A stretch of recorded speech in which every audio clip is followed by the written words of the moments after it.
प्रिय विद्यार्थियों, मैं अनिल कुमार यादव, सहायक आचार्य राजनीति विज्ञान, राजकीय कन्या महाविद्यालय बहरोड।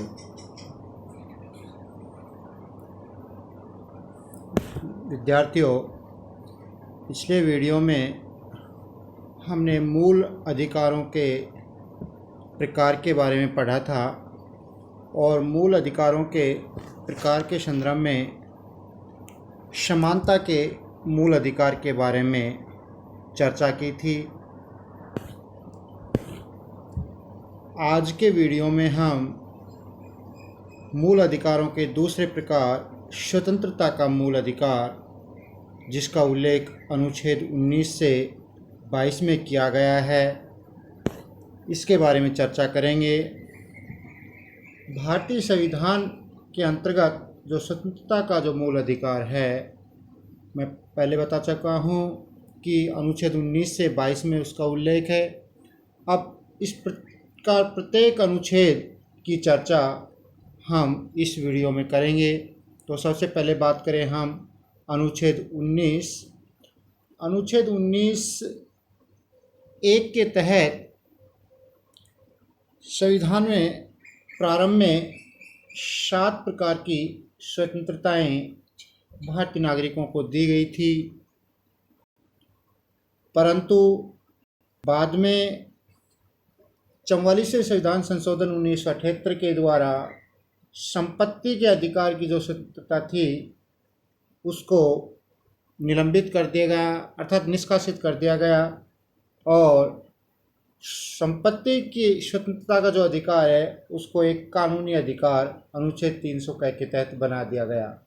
अब हम वर्तमान में जब बात करें तो वर्तमान में भारतीय संविधान में अनुच्छेद 19(1) के तहत 6 प्रकार की स्वतंत्रताएं भारतीय नागरिकों को दी गई है।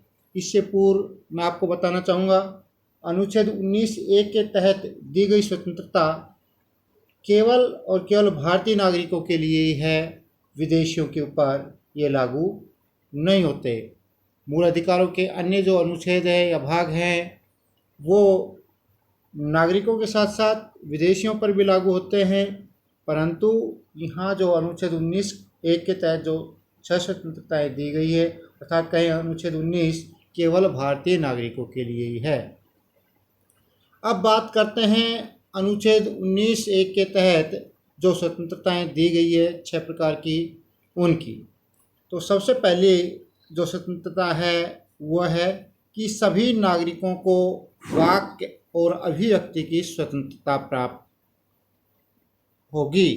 अर्थात अनुच्छेद 19(1) में इस बात का उल्लेख किया गया कि सभी भारतीय नागरिकों को वाक और अभिव्यक्ति स्वतंत्र, अर्थात वाक और अभिव्यक्ति का मतलब उसको बोलने और अपने विचारों को प्रकट करने की स्वतंत्रता होगी।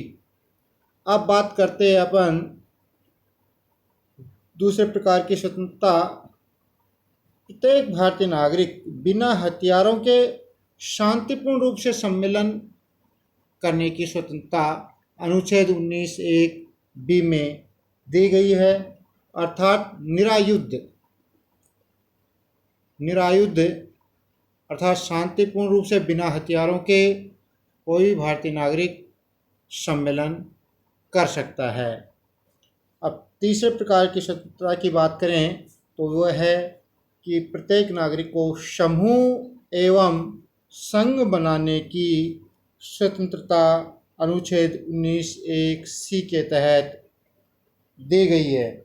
इस प्रकार चौथे प्रकार जो है स्वतंत्रता का, जो अनुच्छेद 19(1) में उल्लेख है, वो है भारत के संपूर्ण क्षेत्र में मुक्त आवागमन अर्थात भ्रमण की स्वतंत्रता, जिसका उल्लेख अनुच्छेद 19(1) में उल्लेख है।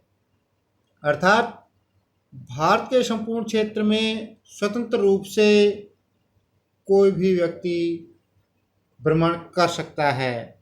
अब बात करते हैं 5 प्रकार की स्वतंत्रता। वह कि भारत के किसी भी भाग में नागरिकों के रहने एवं बस जाने की स्वतंत्रता का उल्लेख अनुच्छेद 19(1) में किया गया है। अब यहाँ बात करते हैं 5 प्रकार स्वतंत्रता की, कह रहे कि भारत के किसी भी भाग में रहने एवं बस जाने की स्वतंत्रता, अर्थात वह भारत के किसी भी हिस्से में रह सकता है। इसके बाद छठी स्वतंत्रता की जब बात करें तो वो है भारत में सभी नागरिकों को व्यापार, व्यवसाय और वृत्ति का अधिकार, जिसका उल्लेख अनुच्छेद 19(1) जी में किया गया है। अब आपको शंका होगी कि अनुच्छेद 19(1) एफ में क्या व्यवस्था थी जो यहाँ पर नहीं दिखाई गई, तो उसका उल्लेख मैं पूर्व में कर चुका हूँ कि अनुच्छेद 19(1) एफ में भारतीय नागरिकों को संपत्ति के मूल अधिकार के बारे में बताया गया था। संपत्ति की स्वतंत्रता थी, लेकिन मैंने बताया कि 44वें संविधान संशोधन 1978 के द्वारा संपत्ति के मूल अधिकार की स्वतंत्रता को समाप्त कर दिया गया है और संपत्ति के मूल अधिकार को अब अनुच्छेद 300 के तहत कानूनी अधिकार का दर्जा दे दिया गया है। इस प्रकार विद्यार्थियों, अनुच्छेद 19(1) के तहत वर्तमान में केवल और केवल 6 स्वतंत्रताएं ही भारतीय नागरिकों को प्राप्त हैं। अब हमने अनुच्छेद 19(1) के तहत जो अभिव्यक्ति की स्वतंत्रता के बारे में चर्चा की थी अनुच्छेद 19(1) में, तो यहाँ हम बात करेंगे क्या पूर्ण रूप से स्वतंत्रता है व्यक्ति के रूप में नागरिकों को?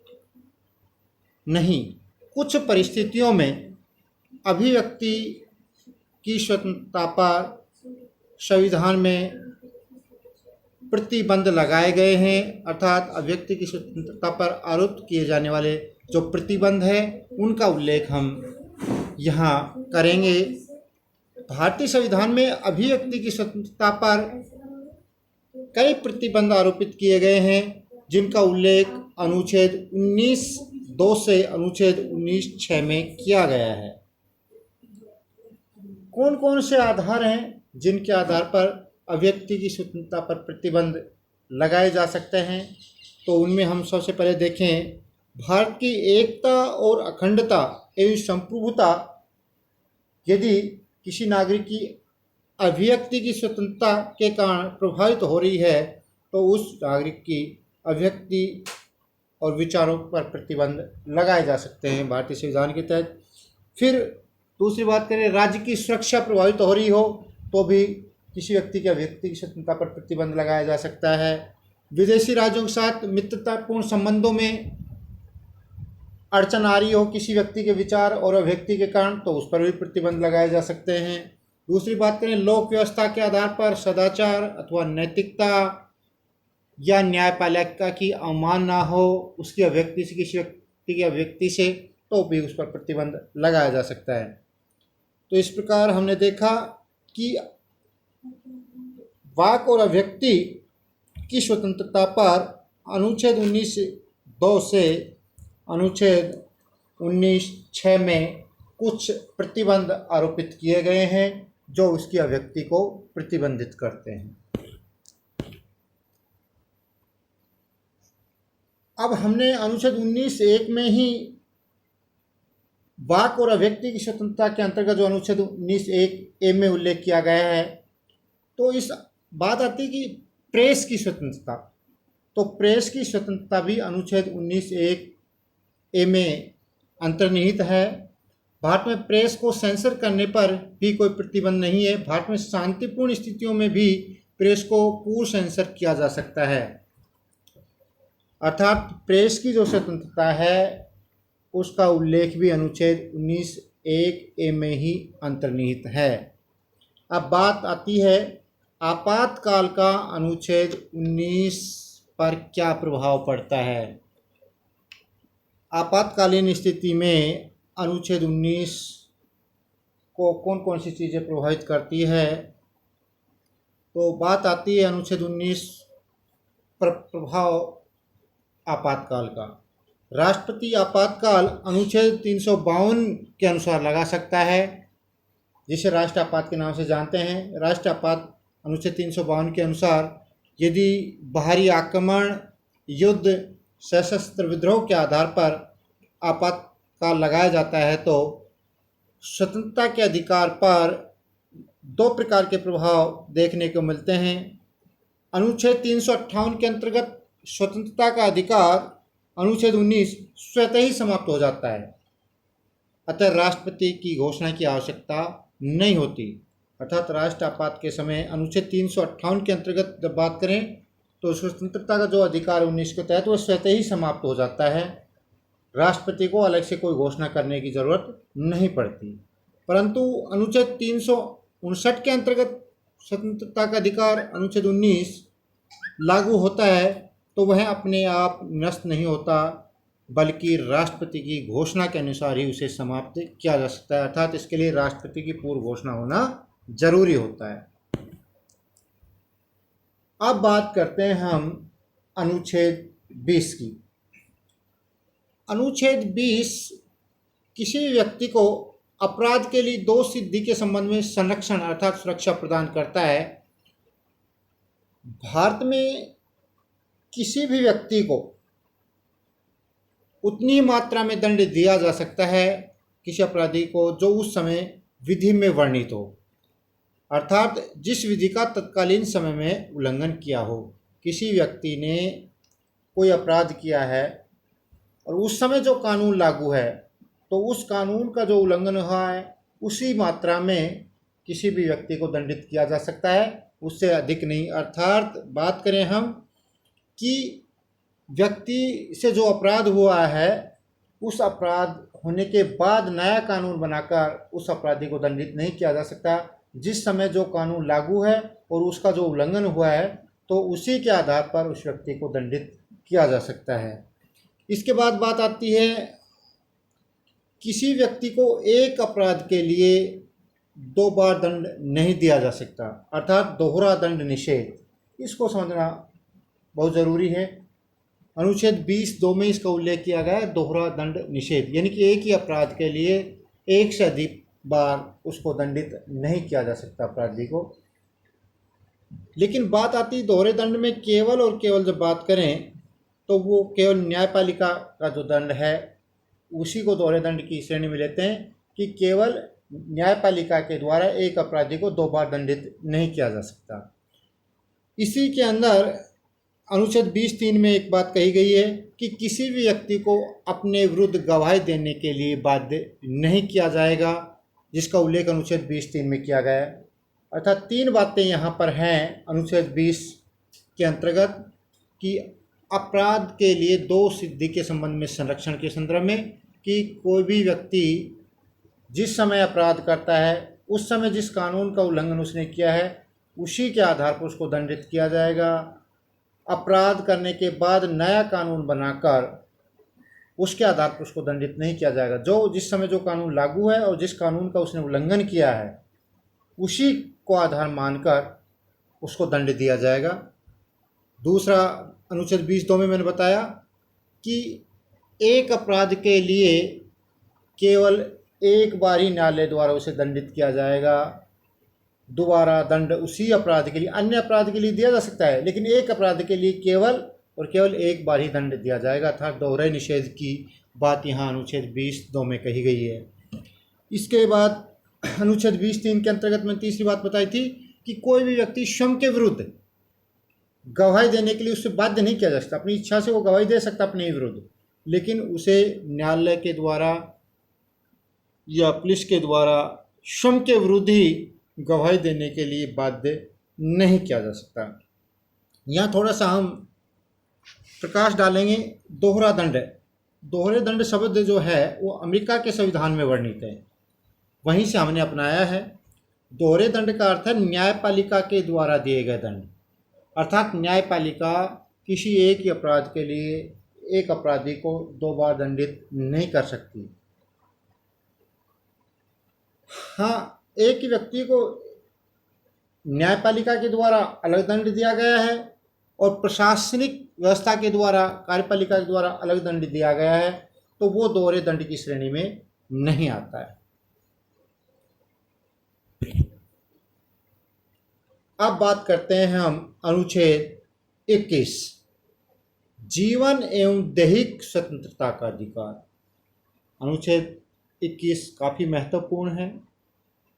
ये नागरिक के अर्थात व्यक्ति के जीवन और जीने के अधिकार को व्यक्त करता है। प्रत्येक व्यक्ति, प्रत्येक नागरिक को अनुच्छेद 21 के तहत जीवन एवं दैहिक स्वतंत्रता का अधिकार दिया गया है। जीवन का अधिकार किसी व्यक्ति को उसके जीवन एवं दैहिक स्वतंत्रता से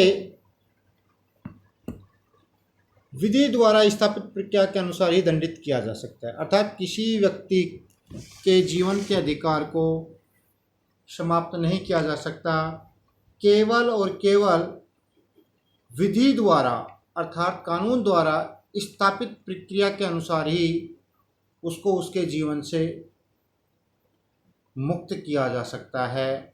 उसकी जीवन या दैहिक स्वतंत्रता पर प्रतिबंध लगाया जा सकता है। बिना कानून द्वारा स्थापित प्रक्रिया के अनुसार उसे दंडित नहीं किया जा सकता। तो अनुच्छेद 21 महत्वपूर्ण अनुच्छेद है, जिसके अंतर्गत नागरिकों के जीवन एवं दैहिक स्वतंत्रता के अधिकार के बारे में चर्चा की गई है। अब बात करते हैं कि 86वें संविधान संशोधन के द्वारा अनुच्छेद 21A नया अनुच्छेद जोड़ा गया, जिसमें कहा गया कि 6 से 14 वर्ष के बच्चों के लिए प्राथमिक शिक्षा का अनिवार्य प्रावधान होगा। जीवन का जो अधिकार है अर्थात अनुच्छेद 21 है, मूलतः कार्यपालिका के विरुद्ध है, विधायिका के विरुद्ध नहीं। इसको स्पष्ट करना होगा। जहां मैंने आपको पहले बताया कि कानून के द्वारा स्थापित प्रक्रिया के अनुसार ही किसी व्यक्ति को उसके जिया जा सकता है अर्थात उसके आधार पर दंडित किया जा सकता है। इस प्रकार जीवन का अधिकार अर्थात अनुच्छेद 21 मूलतः कार्यपालिका के विरुद्ध है। कार्यपालिका उस पर कोई ही प्रतिबंध नहीं लगा सकती जीवन और दैहिक स्वतंत्रता पर। केवल और केवल विधायिका है, वो विधि बनाकर, कानून बनाकर उसके जीवन के अधिकार को छीन सकती है। कार्यपालिका का इसमें कोई हस्तक्षेप नहीं। अब बात करते हैं अनुच्छेद 22। अनुच्छेद 22 में 2 प्रकार के अधिकारों की व्यवस्था है। पहले बात करें हम कि किसी भी व्यक्ति को मनमानी रूप से बंदी नहीं बनाया जा सकता, अर्थात मन मर्जी से किसी भी व्यक्ति को पुलिस के द्वारा या किसी व्यक्ति के द्वारा गिरफ्तार नहीं किया जा सकता, उसको बंदी नहीं बनाया जा सकता। यदि किसी ने बंदी बनाया है तो उस व्यक्ति को बंदी के कारणों की सूचना दी जाएगी कि आपको इन कारणों से, पुलिस ने यदि किसी को व्यक्ति को बंदी बना लिया तो पुलिस को उसको सूचना दी जाएगी कि इस कारण से, उसका कारण बताया जाएगा और किस कारण से आपको गिरफ्तार किया गया है या आपको बंदी बनाया गया है। साथ ही बंदी बनाए गए व्यक्ति को उसकी स्वयं की इच्छा के अनुसार वकील से परामर्श का अधिकार होगा तथा 24 घंटे के अंदर उस बंदी बनाए गए व्यक्ति को न्यायपालिका के समक्ष प्रस्तुत किया जाएगा। मान लो पुलिस ने किसी व्यक्ति को बंदी बना लिया या गिरफ्तार कर लिया तो 24 घंटे के अंदर अंदर उसे स्थानीय न्यायपालिका के समक्ष प्रस्तुत किया जाएगा, जिसमें यात्रा का समय शामिल नहीं है। मान लो कहीं दूरी से स्थान से ला रहे तो पुलिस को लाने में उसको समय लग रहा है, तो यात्रा का जो समय वो 24 घंटे के अंदर शामिल नहीं है। 24 घंटे की जो समय सीमा है उसके पालन के लिए शत्रु, विदेशी तथा निवारक निरोध के अंतर्गत कोई बंदी बनाया गया है, उन लोगों पर ये 24 घंटे की पाबंदी लागू नहीं है। केवल भारतीय नागरिक जिसको पुलिस ने गिरफ्तार कर लिया है या बंदी बना लिया है तो उसको 24 घंटे के अंदर अंदर स्थानीय न्यायालय में प्रस्तुत करना पड़ता है, जिसमें यात्रा का समय अलग से है। अनुच्छेद 22 में दूसरे प्रकार के जो अधिकार की बात करते हैं वो है निवारक निरोध, जिसको नज़रबंदी भी हम कहते हैं। तो निवारक निरोध में बंदी व्यक्तियों के लिए हैं जिन्हें मूल अधिकारों के रूप में अनुच्छेद 22(4) से 22(7) तक प्रदान किया गया है, जिसके अंतर्गत वह सभी अपने निरोध अर्थात बंदी बनाए जाने के कारण जान सकते हैं और वे अपनी सहायता के लिए वकील भी मांग सकते हैं। तो इस प्रकार आपने इस वीडियो में स्वतंत्रता के मूल अधिकारों के बारे में पढ़ा। स्वतंत्रता के मूल अधिकारों में आपने अनुच्छेद 19 से 22 में अलग अलग से प्रत्येक अनुच्छेद के बारे में चर्चा की। आशा करता हूँ कि आपको इस वीडियो में स्वतंत्रता के मूल अधिकार के बारे में काफ़ी स्पष्ट हुआ होगा। बाकी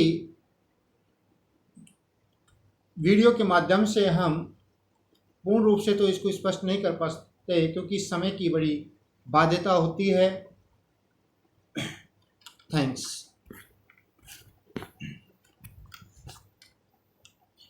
अब